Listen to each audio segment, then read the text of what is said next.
ওইটা রাজশাহী বাগা অঞ্চল, বাগা থানা।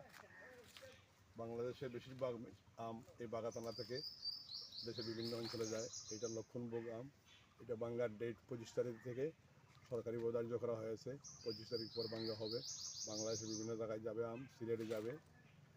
আর আমি যে ওখানে বেড়াইতে আসছি, আমার সঙ্গে আছেন আমার সাথে ব্যবসা করেন মুকুল ভাই, রুবেল ভাই, বাবুল ভাই, আরও এক ভাইয়ের নাম বলতে পারছি, ইয়াকুব ভাই। এই সবার সাথে বেড়াইতে আসছি ওখানে। ওখানে এমন একটা জায়গা, এমন একটা পরিবেশ। এক সাইডে বাংলাদেশের আম বাগানের সবগুলো আম বাগান, অন্য সাইডে হলো ভারতের মুর্শিদাবাদ। ওটা বলে নদীর এই পার হলো বাংলাদেশ, এপার ইন্ডিয়া। ওখানে বিডিআর ক্যাম্প আছে। আমরা বিডিআর ক্যাম্পের থেকে 200 গজ ধরে তাকে কথা বলতেছি। এই সাইডে বিডিআর ক্যাম্প, আমার ড্রাইভার, এই সাইডে বিডিআর ক্যাম্প আছে। আর ওখানে আছে নদীর ঘাট। ঘাটে অনেক সুন্দর বসার জায়গা। 200-500 মানুষ প্রতিদিন বিকালে বসার জন্য বসে আড্ডা দেয়। তারপরে ওই যে নৌকাগুলো আছে না, যখন নদীটা পানি হবে তখন এই বিডিআররা কেউ অবৈধ চোরাচালানি কোনো মালটাল নিলে এই নৌকাগুলো দিয়ে এগুলা ব্যবহার করে সবাইকে মানে দরফাক্কর করে।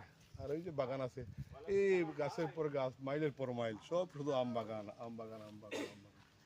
অন্যরকম মনোরম পরিবেশ। যাই হোক, আপনারা যে জায়গা থেকে দেখছেন আমার সালাম নেবেন আর আমার জন্য দোয়া করবেন যাতে আল্লাহ সুস্বাস্থ্য ওদেরকে দান করে। আপনারা যারা আছেন আমার সাথে ব্যবসা করেন, সবার জন্য দোয়া রইল যাতে আপনাদেরকে সুস্বাস্থ্য ওদেরকে কামনা করে। আর আম চাষি যারা আছে সবাই জন্য আমি দোয়া করব। আর আমি এইটাও দোয়া করবো যাতে কোনো বিপদ না হোক, কোনো দুর্যোগ না আসুক, সবগুলো আম যাতে তাদের হাতে যায়, এইটাই আমার কামনা রইল। আসসালামু আলাইকুম রহমতুল্লাহ।